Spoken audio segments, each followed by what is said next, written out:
Hi, this is Jamie, and welcome to Over a Cup of Coffee with Jaime and Addie. Today we're going to be talking about the holidays, but maybe in a different way. Some of the stress and of the holidays and how maybe you can deal with it. We're going to be talking about some self-care and also giving out a number that you can use if you're feeling overwhelmed and stressed out and lonely over the holidays. So we hope you'll stay tuned.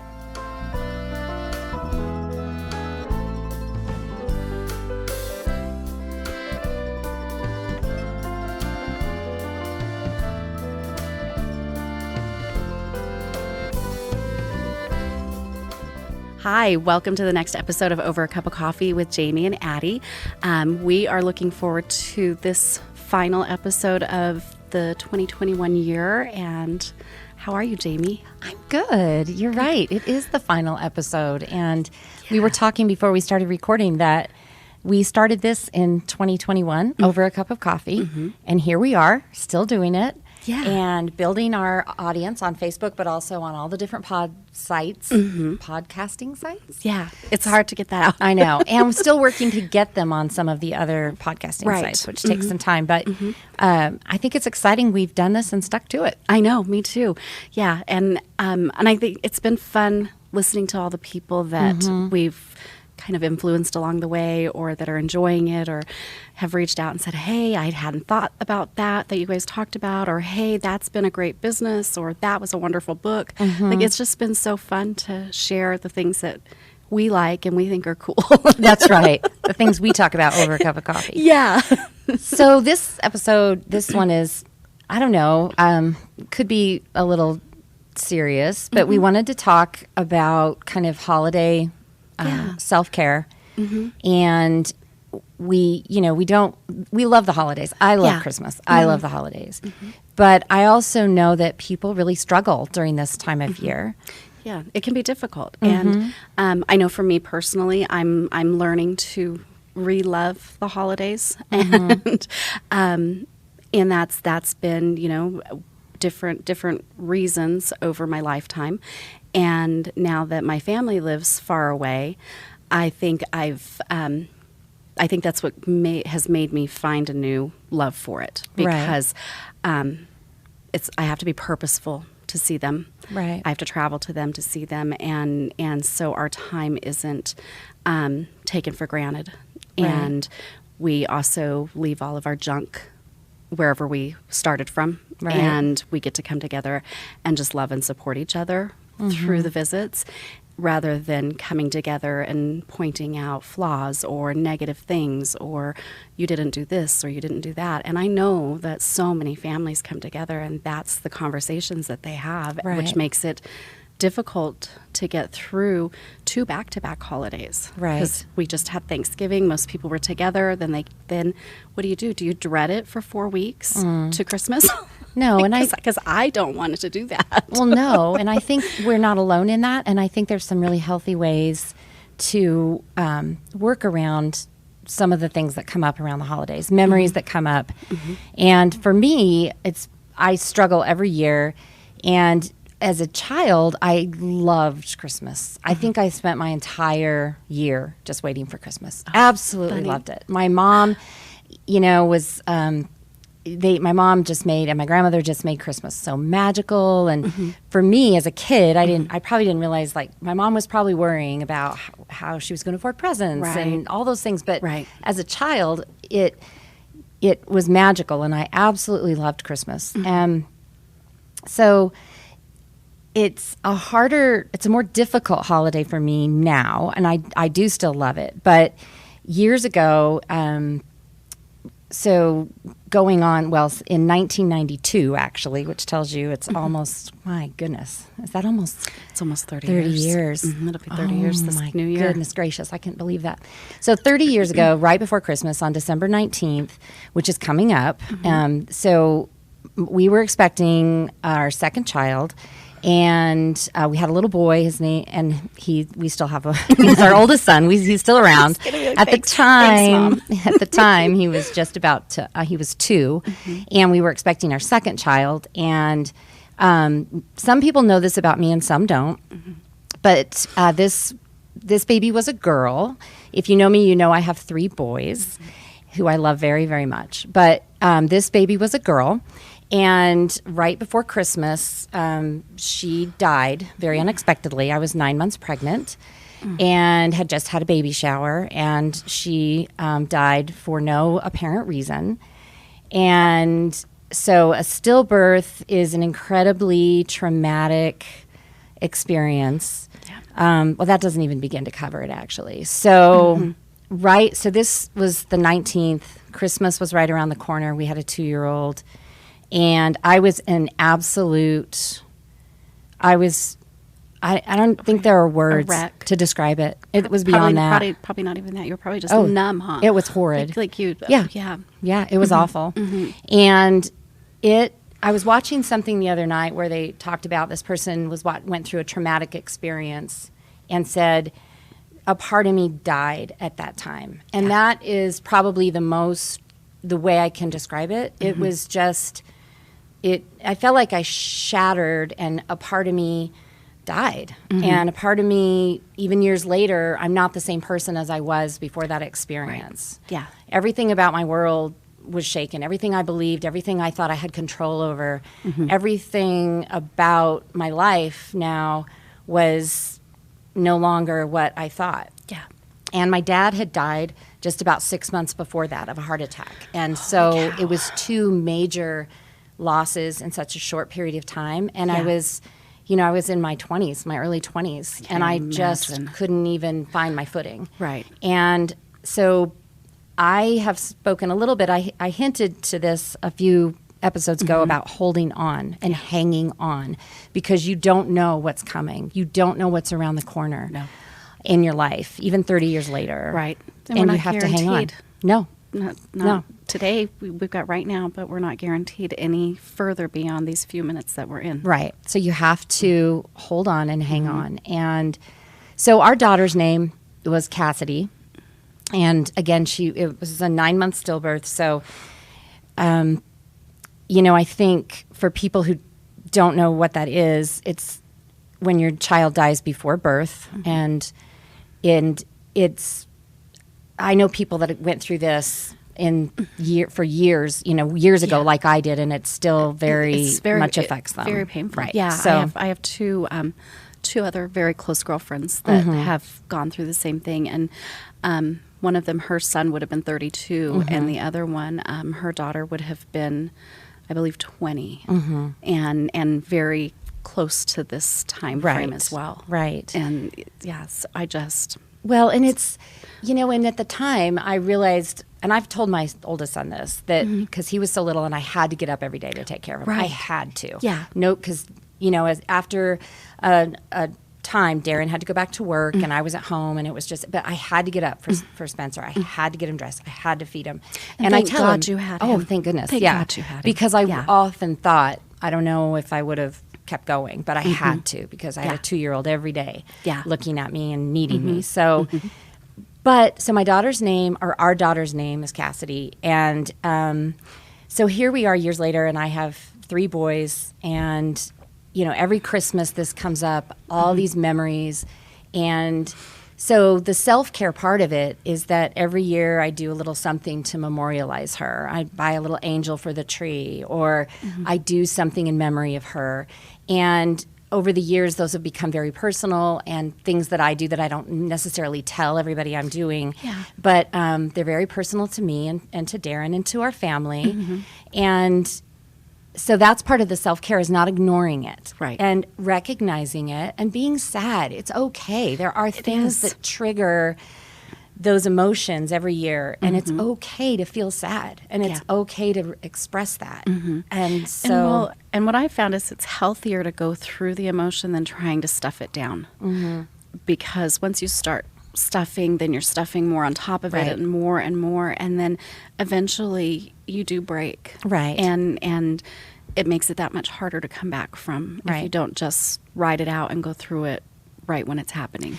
Well, and after we lost Cassidy, after several months, we were asked, my husband and I, to help sort of co-facilitate a grief support group for other people who had gone through this. It was months after we ourselves had gone through some grief therapy and things like that. So we were asked to come in and sort of talk to these couples that were just going through it about the emotions and the anger and the guilt and different things. And in doing that and talking to people and being very open about this loss, I would talk to women who were in their 70s and 80s who went through something when they were in their 20s, and they at that time weren't allowed to really talk about it. It was something that was hush hush.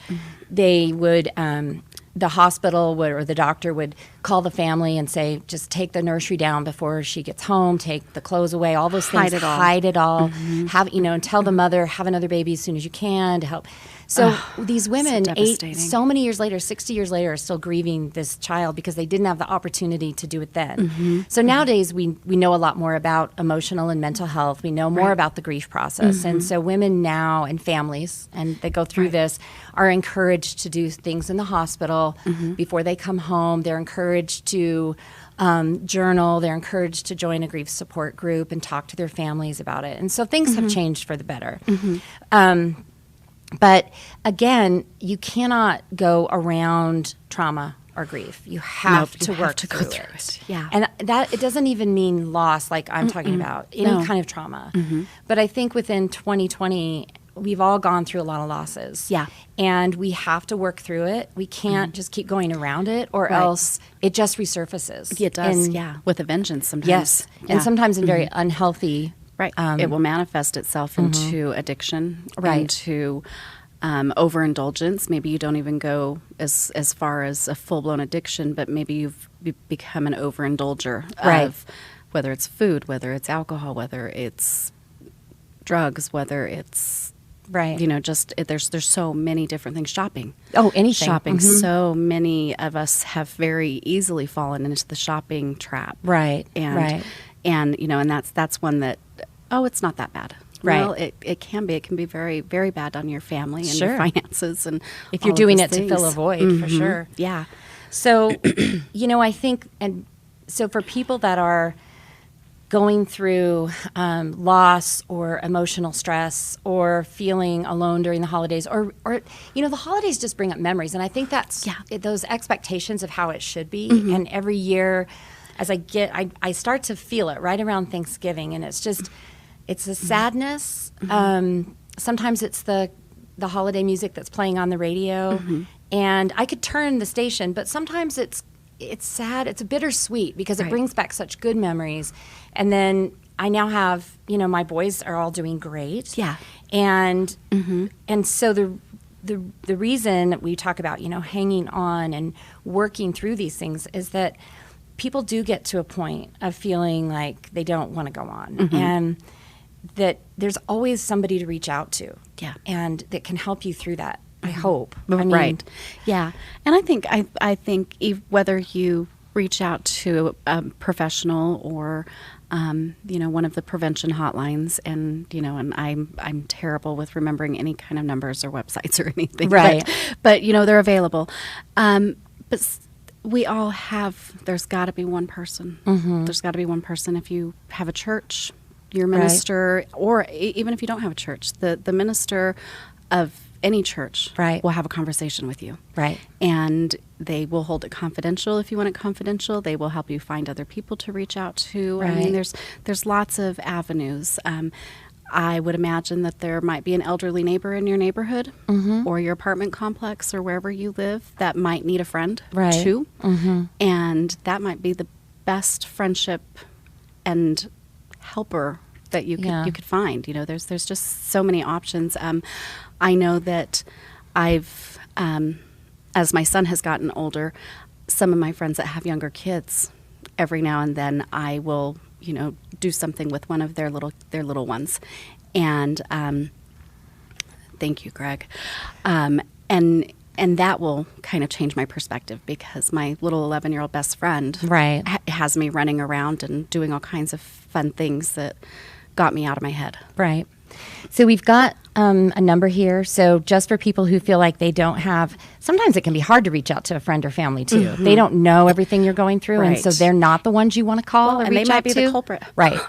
And so we do have a number here, and we'll make sure that when we do this podcast that we have it, we put it out there In the underneath it. But if you're transcripts, too. listening to the podcast and you're not on our Facebook group, the number is 1-855-466-7100, and you can text that as well as call, because sometimes it's too hard to reach out to family, Right. and especially if you're going through a time of depression, and you get people saying to you, well, what do you have to be depressed about? You have a great job. Yeah. You are, really popular. You're always put together. Right. That's like what I hear. You're always put together. But that doesn't mean that you're not I put together because my insides hurt. right. But and that doesn't mean that. And so sometimes when you reach out to family and you get some of that feedback, you diminish. You're not.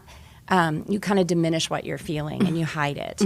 So sometimes being to a peer-to-peer resource or a hotline where you can talk to somebody who you don't have any emotional connection to. Right. And you've got your anonymity. Right, exactly.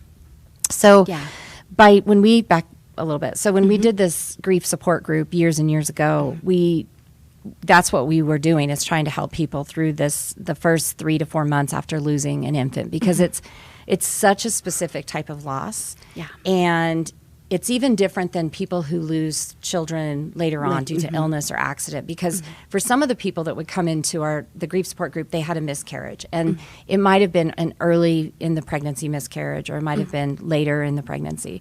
But a lot of times they felt like their grief wasn't as important as somebody else's grief. And so we really help people to just recognize their loss and what they've gone through, and not to try to diminish it, and realize that It's valid. yes, it's valid. Yeah. And what people are going through is valid.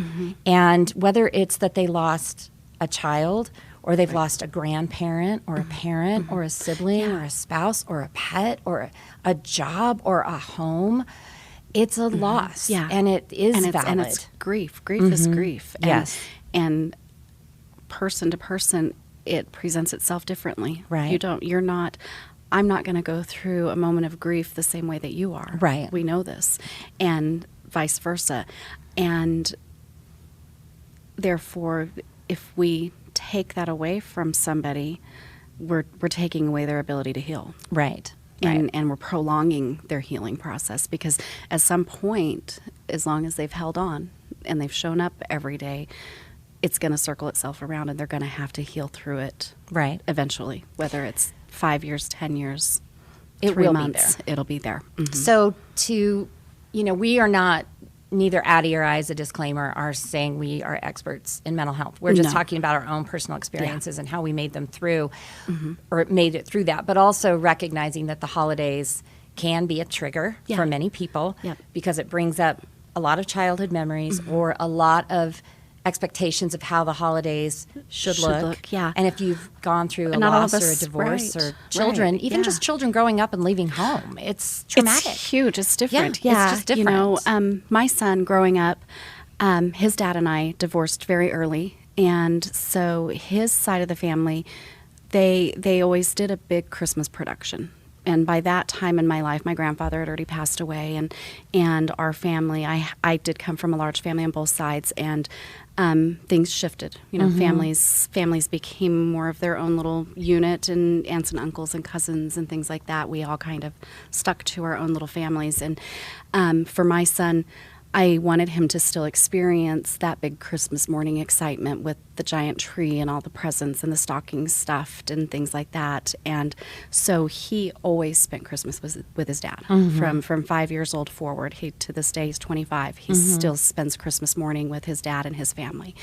And I felt like that was much more important for his sake and my sake, that he got to have that, than me be selfish and try and hang on to him when I knew I wasn't going to give him that experience. Right. I was going to give him his one big item, whether it was a new giant TV or he loved to build his own Nike tennis shoes on Nike.com and put his name on them. And, so I bought the big ticket item. And then he went and got the family time with them. And, you know, it's worked for us. It's worked well for us. Well, then that's just it. It's what works for you at the holiday. And we all our families look different now than they look different now than they did when I was a child. Oh gosh, yeah, you know, so different. And what we do during the holidays is different, and the gifts we give are different, and the whole, you know, feeling around the holidays is, you know, is different. And so if you're feeling like,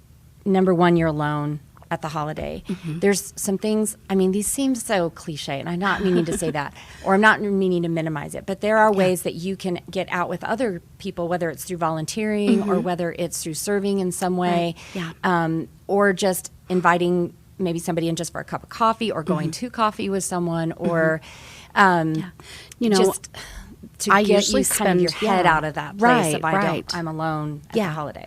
Yeah. So, and I've chosen to spend most of them alone. I enjoy it. I like it. I have my little rituals where I will get up and I will make my strong coffee and watch a movie maybe that I've been saving, or read a book, or I'll talk to, I've got a few girlfriends that are spread out across the country, and I know that we're going to have our time to have a long conversation that we haven't gotten to have, and sometimes it's just quiet, me and my little fluffy dog, and I lay in my robe on the couch and drink my coffee. Well, and if you feel, I mean, because there's things like looking forward to expectations too in the new year. So if you plan something coming up that you're looking forward to, it can kind of help as well. Like, well, this Christmas, a lot has changed, but I'm already looking forward to this event in January, February. Exactly. I'm looking.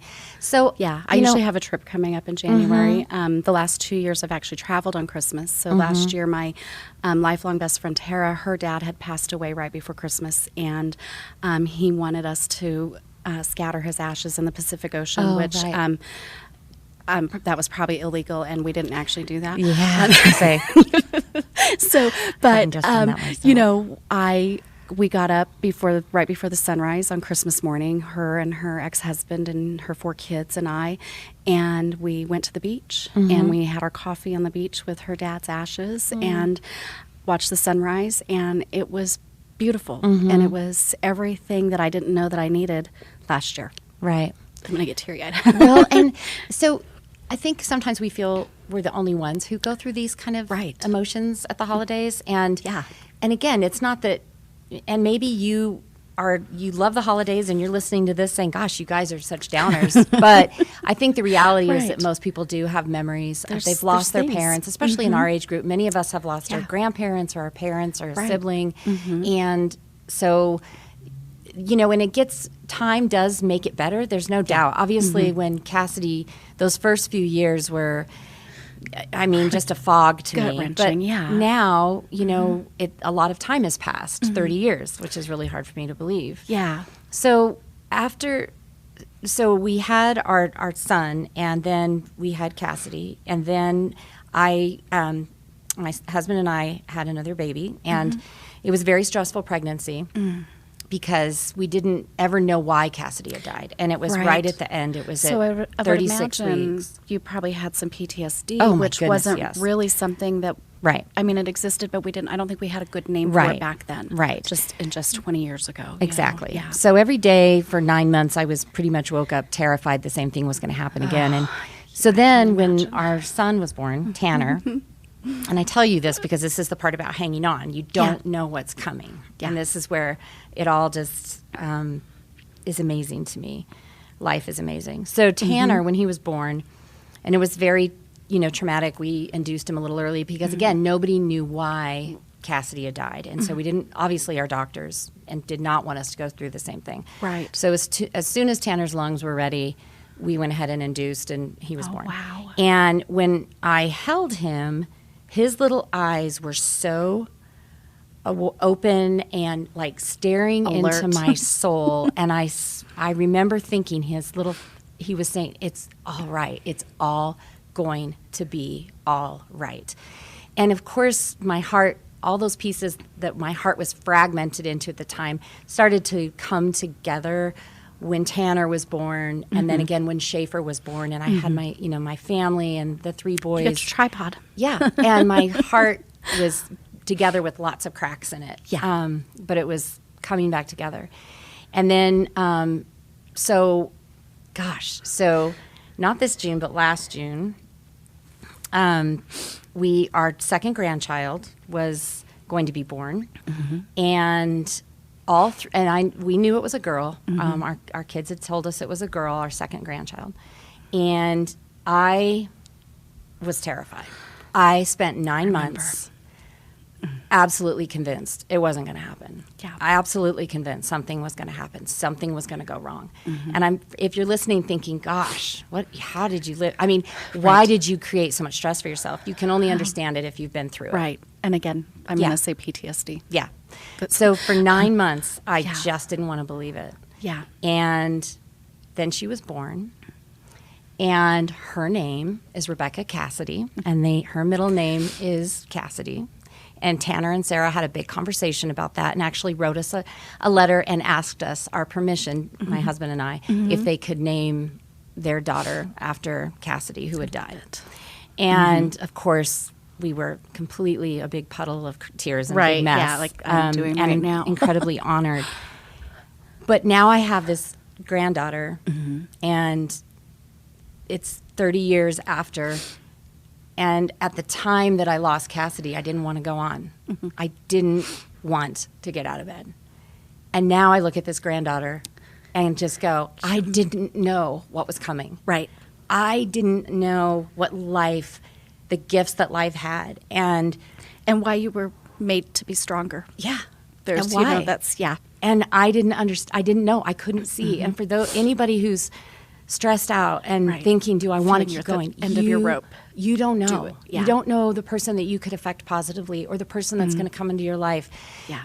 And so it's just, again, hang on as we get through the end of this other 2021, which hasn't actually been all that much better than 2020 as far as COVID stuff. No. We thought it was going to be like, I mean, it is in a lot of ways. And sunshine, but I mean, there's been some beautiful blessings. There's been a lot of learning experiences. Right.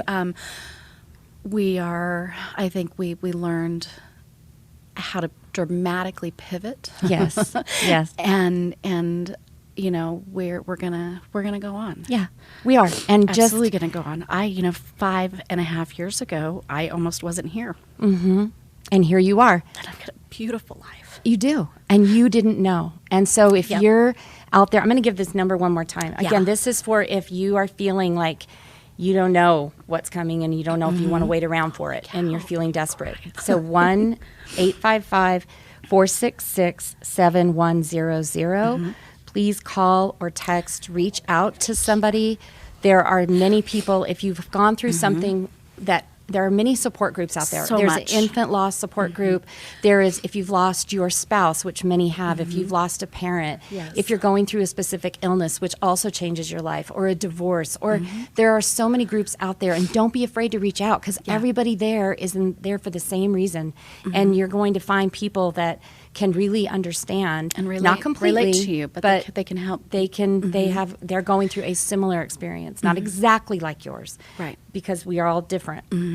But I want people to hear that message that the holidays are beautiful and full of joy and laughter, and they're also full of memories that can be painful, things that might have been, things we thought would be, right? And so just take that number, reach out. And don't feel you're alone in it because, and so anyway, as you mentioned, we're wrapping up for the year and we're looking forward to being back. How cool that Over a Cup of Coffee became a real thing. Yes, it became a real thing. And I just thank people for being patient and listening because this is something that a lot of women, there's families that are going to be going through this right now with losing an infant and going through this. And if you know somebody who's going through it or has gone through it, just reach out and just listen. Please, it's so easy to want to try to fix it with words, but really what they just sometimes need is someone to listen to them and be there when they cry. And that's true for so many different experiences. Yeah, exactly. And that's something that I always, when I have anyone going through any grief, I always tell them, we don't have to say a word. If you need to come lay your head in my lap and just sob, I'm going to hold it. That's okay. And I will play with your hair. I will do whatever you need me to do. Right. Because sometimes that's what I need. Right, exactly. So on that note, but Again, so thank you to all of our audience, both on Facebook and podcasts, who listen and send us such nice, encouraging words. And we're getting ready to line up a whole bunch of new guests for 2022 and bring back some of our previous guests. And we just wish all of you a very healthy and safe and loving holiday. Be gentle to others and be kind and gentle to yourself as well. And we will see you in 2022.